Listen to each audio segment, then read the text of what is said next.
Hello everyone, this is Alex Kumar and welcome to SKC the simplest and funny way of understanding the concept. आज के इस video में हम लोग arithmetic progression यानी एपी का पार्ट 31 करने वाले हैं, जिसमें हम लोग एनसीईआरटी का 5.2 क्वेश्चन नंबर 6 करने वाले हैं। ठीक है, एक सेकेंड रुक जाइएगा। और आप चाहते हैं इसी के जैसे एक क्वेश्चन और करना तो पार्ट 32 जाके देखे, सेम टाइप का है। ठीक है, वो आर.एस. अग्रवाल का है। ठीक है, ये एनसीईआरटी का है। ठीक है, तो पार्ट 32 जाकर देखे, इसी टाइप का क्वेश्चन समझ में आ जाएगा आपको। वो मे भी आरएस वारएस इसी टाइप का, लेकिन बस इतना जानो क्वेश्चन है। ये सॉल्यूशन है, थोड़ा लिख के आ गया था। Is 150 minus 150 a term of the AP 11,852,9 मतलब 2 dash dash dash question mark. NCERT का है। देखो बाबू, बोला है ना क्या, ध्यान से देखो। जैसे दूसरा टर्म 8 है, तीसरा टर्म 5 है, वैसे ही कभी क्या माइनस 150 आएगा, इसमें आएगा कि नहीं आएगा, तो कैसे पता चलेंगे। ठीक है, तो ध्यान से देखो, ये तो घटते जा रहे हैं, नेगेटिव है D.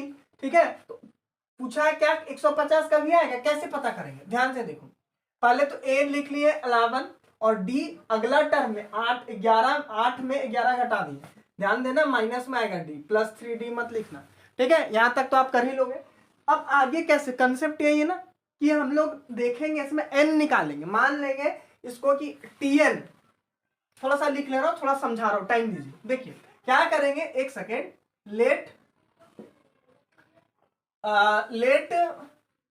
The nth term be minus 150। ठीक है, मान लेते हैं ये जो टर्म है वो tn है 150। ठीक है, लेट nth टर्म भी 150। देन थोड़ा सा रुक जाओ, एक सेकेंड, फिर समझाऊंगा।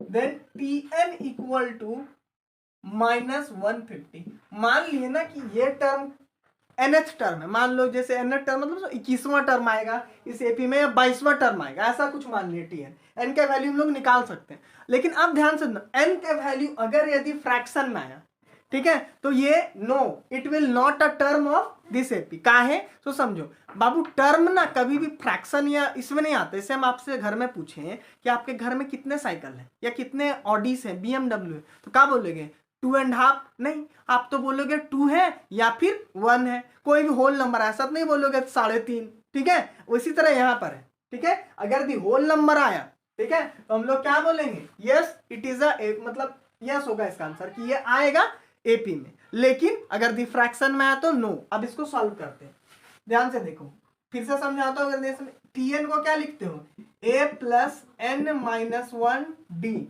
इधर माइनस 150 छाप देंगे। ए कितना है रे, ए 11 प्लस एन माइनस 1, डी कितना है बाबू, -3, और इधर, ठीक है, इधर है 150। ओ माय गॉड, मतलब 150 रे। ठीक है, अब सॉल्व करो। देखो पहले ब्रैकेट को ओपन कर, ध्यान से देखो, आप इसको इससे गुना करके -3n भी लिख सकते हो, और फिर माइनस माइनस प्लस। अब लाइक टर्म थोड़ा सा क्या होगा, इधर उधर हो जाएगा, इसलिए मैं पहले इससे करूँ, minus minus plus, 3 into 1 3, plus minus minus 3 into n 3n। ठीक है, अब अगर यदि आप इसको इससे गुना करते तो ये थोड़ा सा, ये यहाँ लिखा था, यहाँ लिखा था, फिर आपको अरेंज करना पड़ता, इसलिए पहले कर दिए। 11 3 कितना हो जाएगा, 14, इधर 3n इक्वल टू माइनस 150। ठीक ना गुड्डू। अब आगे देखो, जलवा, आगे देखो। अब क्या करना है, कुछ नहीं करना है बाबू, ध्यान से देखो। ठीक है, तो अब क्या करेंगे, हम लोग के पास पहला ऑप्शन है 3n को इधर रखो, उसको उधर भेज दो। ठीक है, जो कि करने वाला, या फिर आप इसको भी उधर भेज सकते हो, इसको इधर लाओ। ठीक है, जो करना करो, पर आसान ये वाला है। ठीक है, कि 3n इधर रखेंगे, ठीक है, और इधर क्या है -150 है ना। और ध्यान से देखो, 3n इसको इधर भेजोगे क्या हो जाएगा, प्लस में था उधर जा, इधर आके माइनस में। देखो बॉर्डर क्रॉस करता है, साइन चेंज हो जाता है, प्लस में था तो माइनस में। ठीक है ना। अब ध्यान से देखो, चाहो तो स्टेप जंप कर सकते हो, डायरेक्ट लिख सकते हो तुम, माइनस माइनस प्लस, कितना आ जाएगा, 0 और 4 4। ठीक है, 4 और 5 और 1 6। ठीक है, और 1 1 1 रहेगा। ठीक है, अब ध्यान से देखो, मीनस मीनस कट जाता है ना रे। ठीक है, 3 से भी काटो, 3 से कट रहा है तो 6 4 10, अरे भाई वाह नहीं कटता है रे, ठीक है यहाँ पे नहीं काटने का, चलो 3 इधर ले लो। अब क्या है बाबू, फ्रेश करके लिख रहे हैं, ठीक है। अब ध्यान से देखो, चाहो तो यही यस और नो में आंसर दे सकते हो, काहे कि डिविडेंड नहीं, फिर भी एक बार दिखा देंगे। n इक्वल टू 164, ये फ्रैक्शन में आएगा, 6 4 10 और 1 11, 11 3 से जाता है ना, डिविजिबिलिटी रूल, ठीक है। तो 164 को ना 3 से डिवाइड कर देंगे, आइला तो 3 5 जा 15 बचा 1, फिर 14 तो 3 4 जा 12, कैरी 2 तो 2 ऊपर चला जाएगा, 3 नीचे आ जाएगा, मिस फ्रैक्शन में ना। तो ये क्या आ जाएगा, n इक्वल टू 54 2/3। ध्यान से देखो, ठीक है।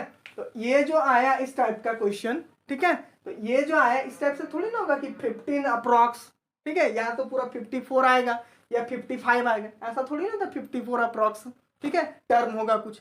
तो पहले ही बता होल नंबर आता तो यस लिखते, अदरवाइज नो। इट इज क्या लिखेगा answer, yes sorry no, 150 is not a term of the given AP। इसको लिख नहीं रहा, आप खुद से तो लिख ही सकते हो, ठीक है। देखिए अब मैं ना यहाँ एक चीज फिर से आपको अच्छा से क्लियर कर रहा हूँ। देखिए शॉर्ट थोड़ा सा लॉन्ग होगा वीडियो, पर ध्यान से सुनो। देखो ये तो बता दिए जनरली ना टर्म जो होता है फ्रैक्शन में नहीं आता है, मैं बार बार बोल रहा हूँ जनरली, कभी कभार आ सकता है। ध्यान से देखो, तो आप ये तो पहले देख लो, इसी के जैसे एक और करना चाहते हो पार्ट 32 जाके देखो, और इसी के जैसे एन वाला से फ्रैक्शन वाला टर्म से रिलेटेड एक और क्वेश्चन करना चाहते हो, ताकि साथ साथ करा दूं तो आपको दिक्कत नहीं होगा। कभी बोलते हो आपके नहीं फ्रैक्शन में ना चाहिए, फिर कभी बोलोगे आएगा, तो आप पार्ट ना मेरे ख्याल से पार्ट आप देखोगे 34 जाके देखोगे, एनसीईआरटी का है, ठीक है, नीचे लिंक डाल दूंगा, ठीक है। तो पार्ट 34 देखोगे जिसमें 5.4 का क्वेश्चन नंबर 1 एनसीईआरटी का ऑप्शनल है, लेकिन बताऊंगा ताकि आपको अच्छा समझ में आए, ठीक है। चलिए ठीक है, तो